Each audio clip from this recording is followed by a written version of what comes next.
Hello, this is Chris Bennett. Join us weekly at Pot TV on the Burning Shiva Hour as we explore the roots of cannabis culture throughout history and around the globe.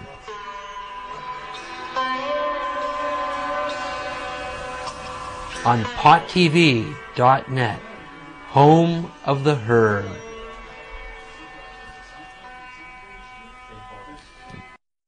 Hey, welcome to another edition of Burning Shiva Hour. I have my old pen pal, international mystery man, and psychedelic man, Tom Lyttle here.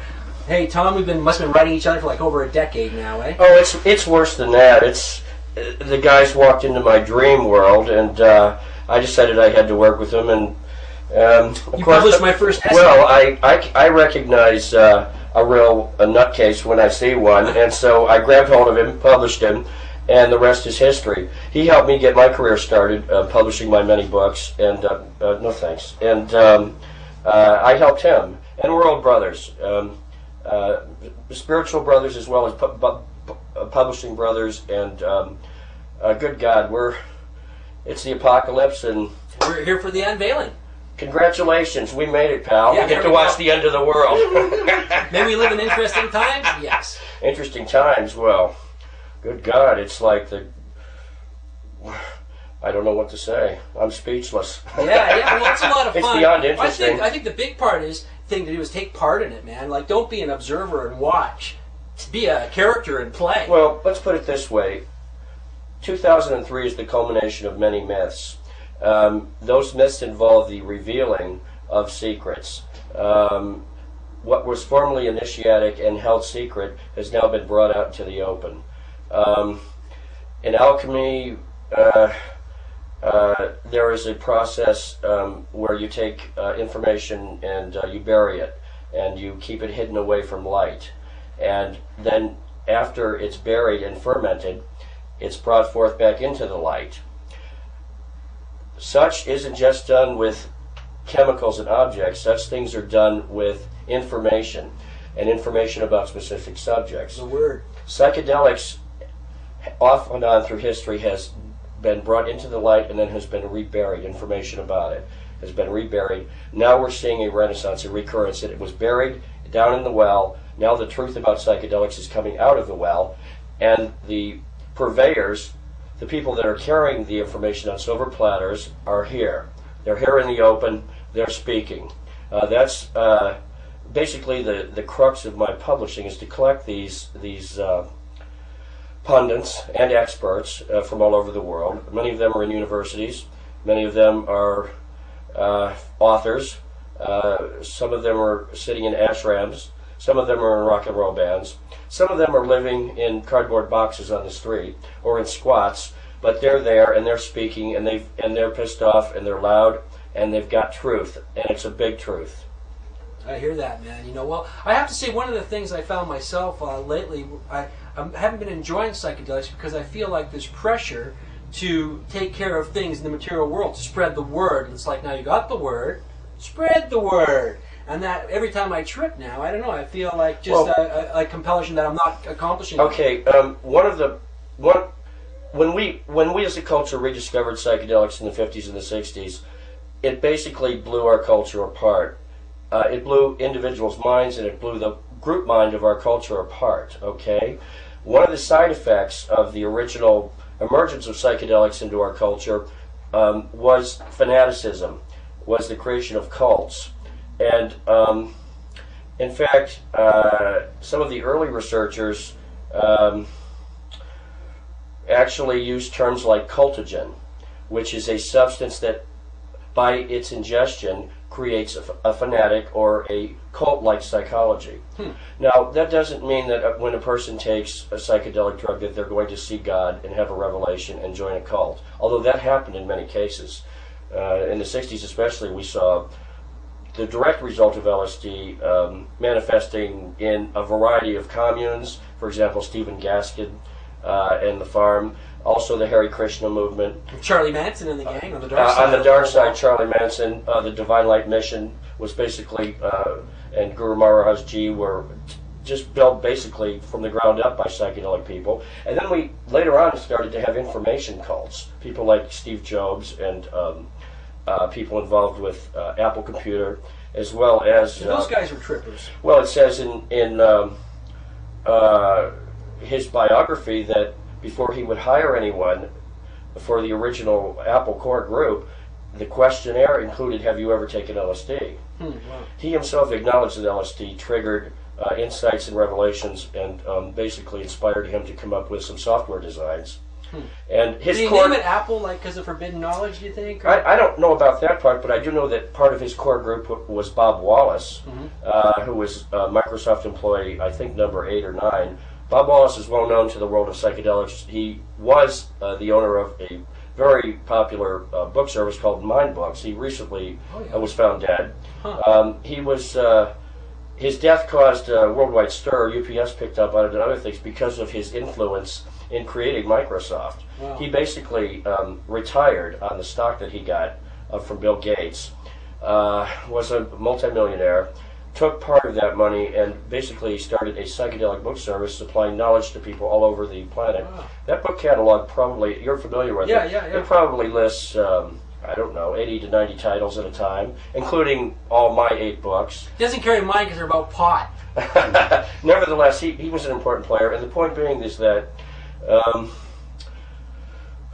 psychedelics cause radical social change wherever they appear, whether it's in Western world, Eastern world, whatever, and not just religious upheaval, but changes in technology are directly related to the appearance of psychedelics. I agree. The modern home computer is a direct result of people taking LSD. Bob Wallace, not to harp on Bob Wallace, but his contribution was something called shareware, known to every PC user and internet surfer. Shareware was created by Bob Wallace on an LSD trip. He said so. He wasn't shy about saying so. That's a fact of life. Nice. Well, let me give you one quote I had in Yeah. USA Today on Election Day last year when they did a story about Pod TV. I said, if the pen is mightier than the sword, then the PC is mightier than the atomic bomb. Well, it's mightier than the human mind. Yeah. And definitely it is the new, it is the new learning medium. It's basically overshadowed books, sad to say, in my opinion. Yeah. And you know, it's questionable as to whether the exposure of such a thing so rapidly into our culture is a good or a bad thing. However, psychedelics did the same thing. Oh, well, they came like a bombshell, yeah. And we're still figuring out what happened. Well, it's like the internet's the manifestation of the collective unconscious in the material realm in some way. You know, and you want to find out anything, just pump a couple of keywords into Google, and bang, it's all there. Well, I guess the important thing is that the psychedelic experience for many is it's a multimedia experience. You're bombarded by thousands of images in thousands of contexts in thousands of ways. Your emotions go haywire. You're capable of experiencing several emotions simultaneously, which usually doesn't happen. And it was the precursor to the internet. It showed us that we are creatures of information, that our brains run on information and our bodies are built of information, that while we are physical, we are also data and code. And we're all breaking apart right now as we speak. Molecules, Well, atoms are all falling off. there's Ideas are changing. What psychedelics did was it brought new metaphors into our culture, which then graduated into cybernetic metaphors. Well, quantum physics would have even taken place really without the psychedelic culture? Well, there's some heavy influences. There's many modern sciences and philosophies that have been dramatically influenced, directly influenced by psychedelics.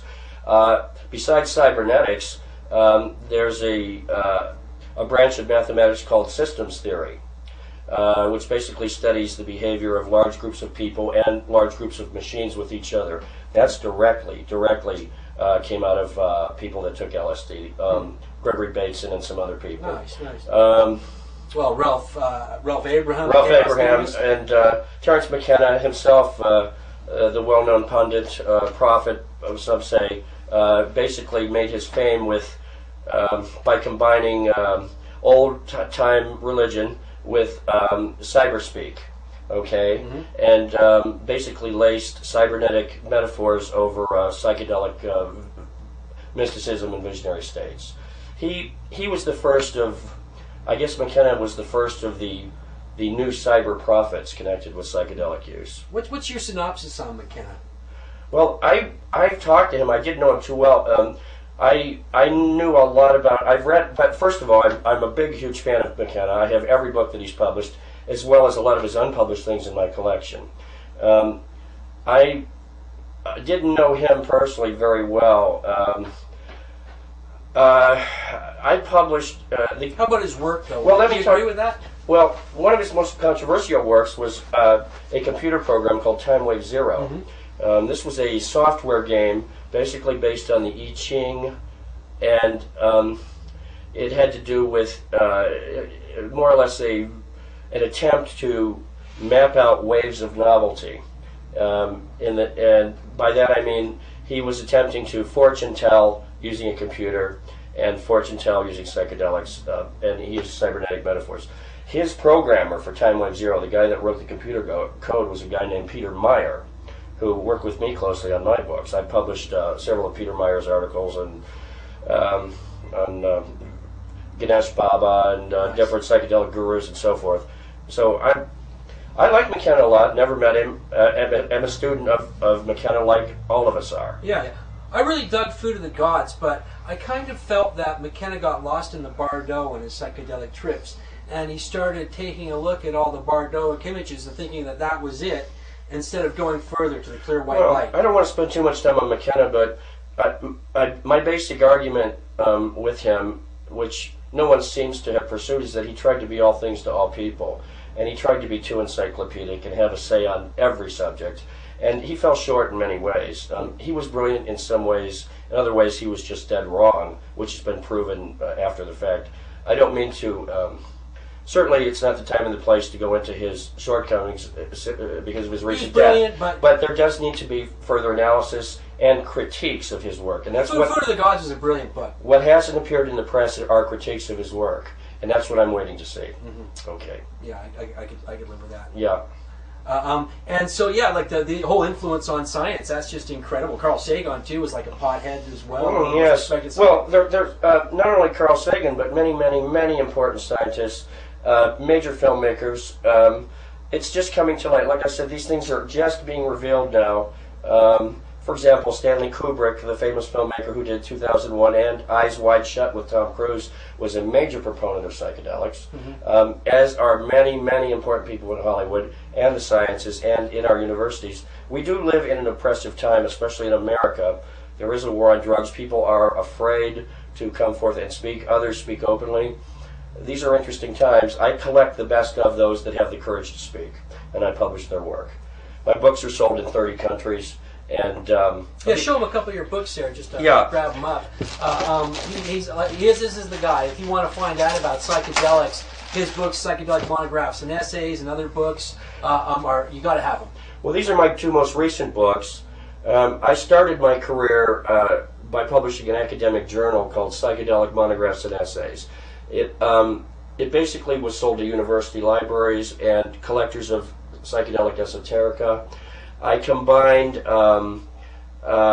professors and radicals from the underground. Basically, they were anthologies. I attempted to be multidisciplined, I guess you could say. I combined credentialed researchers with people off the street. Anyone that had important things to say that could back it up. They made it into my books. This book, Psychedelics, was published by Lyle Stewart, a famous New York City publisher. It's a best of that journal.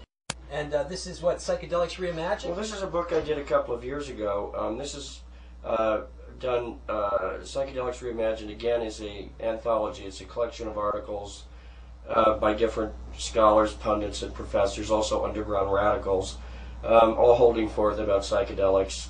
There's some great stuff in here. I'm in there. It's got my first essay I ever wrote on cannabis and religion, so if you want some primordial Chris Bennett, this is the book for it. Yes, one of Chris's best... it was my first essay. Yeah, absolutely. Some of by the way, the introduction is by Timothy Leary and Hakim Bey, the well-known anarchist philosopher. So I've pulled together a lot of important voices. power players, if you will, from the psychedelic world into one source here. If anyone's into reading and books, they can contact me. And my email is thomlyttle@aol.com. You can always reach me there, and I'll give them more information about the books.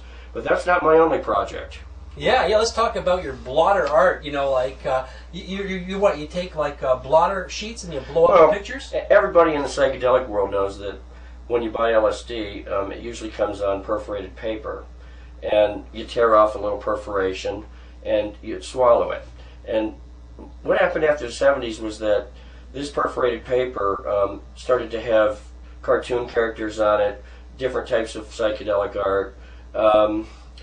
Some of the more famous brands of LSD, which was sold on the black market, for example, would be Mr. Natural Acid, Mickey Mouse Sorcerer's Apprentice Acid. People remember these things. For a while there was things like album covers, which were rock and roll album covers that were made into Blotter Acid. And over the years, there's several hundred types of Blotter Acid, or at least images put onto Blotter Acid, sold all over the world. Some of the more famous ones recently were the famous ones done with Gorbachev, Beavis and Butthead, so on and so forth. Well, you brought a collection here. We're going to take a look at some of these. Besides, at a certain point, as surreal as it sounds, people started getting hold of this art and collecting it for collectability's sake. Just like people collect quilts or beer bottle caps or wine labels or perhaps fruit crate labels, people from all over the world that had been influenced by psychedelics, especially LSD, started collecting the artwork that LSD came with. It was kind of like the labels that came along with the LSD. Unbeknownst to everyone, the sheets started appearing dipped and undipped. In other words, you were suddenly able to buy illegal LSD that had some artwork on it, and you also started seeing the undipped sheets appearing in galleries, framed as a new type of folk art. This went on and on for several years, and to the point where today there is a thriving market in undipped LSD blotter art sheets. My main project has been to take these sheets, and we'll show some of them in a minute, and have elders from the psychedelic world autograph them for posterity. Nice. In other words, I took undipped sheets of LSD blotter art, one of the most powerful images in the psychedelic world. Everybody knows what LSD is, and anybody that's hip knows what it looks like. It looks like pieces of perforated paper, okay, with different art on it. What most people have never seen, because most people buy, let's say, 2 or 3 hits, they see something that's been torn off of a larger sheet. What I've done is managed to collect and show the complete sheet. In other words, a complete sheet of LSD at a wholesale level usually has 900 or 1,000 doses. Very often there's a very large picture that's divided up into 900 doses. The average person on the street buys 2 or 3 hits of acid. They see something that looks like something, maybe the end of a let's say one of Ganesh's tusks. Right. They see part of that and they eat it, but they know there's a larger picture. How can we see that picture? Well, formerly, the only way you could see the whole picture was to be an LSD wholesaler, or sit in a classroom and have a cop hold it up and beat you over the head with false and fake information about LSD. So you can see it that way. These days, you can go to galleries. You can see sheets of 1,000 doses, matted and framed, many of them autographed by famous people whose lives have been changed by LSD. I went around door to door and got some of the most famous researchers involved in LSD, and film actors and film producers, and had them autograph these sheets, basically stating to the world, this is what LSD is, this is what it looks like. I took it, it changed my life, and I'm going to put my name on it. Hang it in a gallery. Let's not ever forget what this substance is and how it changed our world. Some of the people I've worked with who've signed for me really are a who's who of the psychedelic world. Albert Hoffman, the inventor of LSD, has autographed my sheets. Timothy Leary, Turn On, Tune In, Drop Out. Ram Dass has worked with me. Allen Ginsberg signed several of my sheets. John Lilly, whose life story has been made into 2 films, Day of the Dolphin and Altered States, signed my sheets. Robert Anton Wilson has signed my sheets. The list goes on and on, but my most recent projects involve Academy Award winner H.R. Giger, who did the special effects for the film Alien, who is a major psychedelic proponent. His girlfriend, in fact, works closely with Stanislav Grof. I recently, this month, just finished a project with film actor and producer Peter Fonda, two-time Academy Award nominee, who's most famous for his film Easy Rider. In the film Easy Rider, we all have seen it, there's a long sequence involving an LSD trip. Peter Fonda also is famous for producing the first major Hollywood film called The Trip, which was the story of LSD and psychotherapy. It was a famous film back in the 60s, and it's a cult classic today. Peter and I worked together to promote LSD as a healing tool, to promote this art as a message to the world. LSD is here, it's not going away, it's here to stay, it's at a gallery near you. I also work with major auction houses like Harrods and Christie's. And basically we're getting these things hung on people's walls, and we're raising consciousness, and we're changing the bad PR surrounding LSD and allowing people to be happy about it, remember fondly their experiences if they've had experiences, and hang a trophy in their home. A religious artifact, a real religious artifact. Well, let's take a look at some of these pictures. Well, this is some samples of the art that I have for sale, and also that are hanging in galleries and are sold over the internet in rare book catalogs. This first one is a beautiful sheet. It's called Tantric Couple. It has 900 doses on it. It's autographed by the most famous Professor Emeritus Alexander Shulgin, who's known affectionately as Sasha. So he signed his name to Sasha Shulgin. This is the grandfather of the ecstasy movement, famous for his books P-Call and T-Call. He's invented over 200 psychedelic drugs. This is his signature on Blotter Art. Another beautiful piece, again 900 doses, signed by the most famous Harvard researcher, Timothy Leary, who wrote the books Psychedelic Experience, High Priest, and many other important books, and exopsychology and so forth. Dr. Leary signed 250 of these pieces right before his death, and these are offered in catalogs for sale. Mr. H.R. Giger, world famous for his dramatic occult imagery, famous for many books of art, and most famous for winning the Academy Award for his special effects on the film Alien, and then later for his work on the film Species. Mr. Giger is a proponent of LSD. He signed this art, and it's gorgeous. The title of this print is Illuminatus, and it's based on imagery taken from the works of Robert Anton Wilson. Illuminatus deals with a secret society called the Illuminati, which some feel run the world behind the scenes from an occult kingdom. Mr. Giger believes in LSD. Here's his photo and his signature. Mr. Nice, one of the most famous hashish and pot smugglers in the world. Howard Marks. Several books have been written about his notorious career. Most of the world's intelligence communities and police communities, including Interpol, chased him for years. He's reportedly supplied 30%, 40% of the Western world's hashish and marijuana at one point. These days he's out of prison and he's on tour. He has a stand-up comedy act and does theater, reads from his books, and basically tells the tale of his hashish smuggling adventures. This is someone who came in the 60s and 70s, revolutionized hashish smuggling as we know it, basically incorporated the rock and roll world and touring rock bands into a worldwide hashish empire. And when I say empire, multi-millions of dollars were made. He was eventually busted, spent years in prison, is released, and now is an international psychedelic and underground celebrity. Howard Marks believes in LSD. He's taken plenty of it. He's signed these sheets. These sheets, again, are for sale and can be seen on the internet, on several websites, as well as eBay, where we constantly hold auctions. If you go to eBay and type in the descriptors Blotter Art, you'll see at least 30 different sheets for sale by myself and many other people. Prices range from $15 to $20 for an unsigned sheet, up to $300 to $400 for a rarity from Timothy Leary or Albert Hoffman.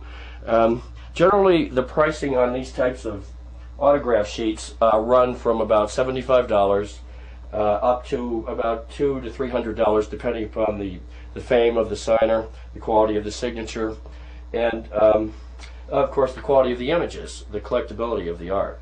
These are meant to be framed. As you can see, I get them from the manufacturers in an uncut form, which means that the borders are left on there. These are not meant to be taken and dipped. There's nothing illegal about this. There's no drugs in this art. These are meant to be framed and displayed as a collectible folk art. And a reminder that no matter what goes on in history, psychedelics always will have a say. Whether the powers that are in place like it or not, psychedelics are here, they're powerful, they ain't going away. Here's proof. Here's direct artistic proof. Religious artifacts right in front of your eyes, signed by some of the world's most famous people. One thing I want to mention is that while some of the projects are strictly for profit, we very often work with charities. For example, the Peter Fonda signed art was done in conjunction with two charities. One is Rick Doblin's medical marijuana research. 25% of all sales go directly to MAPS and Rick Doblin, the Multidisciplinary Association for Psychedelic Studies. Peter Fonda also is interested in battered women's clinics, and so many of my projects involve charity work. Allen Ginsberg signed for me to raise money for the Albert Hoffman Foundation. To contact me, Tom Lyttle, L-Y-T-T-L-E. My address is 5800 Northeast 22nd Way, apartment 510, Fort Lauderdale, Florida 33308. My home phone number is 954-776-1697. That's in the USA, in South Florida. And my email is thomlyttle@aol.com. Hey, peace and love. Glad to be on the show, and I love pot and I love psychedelics. God bless you.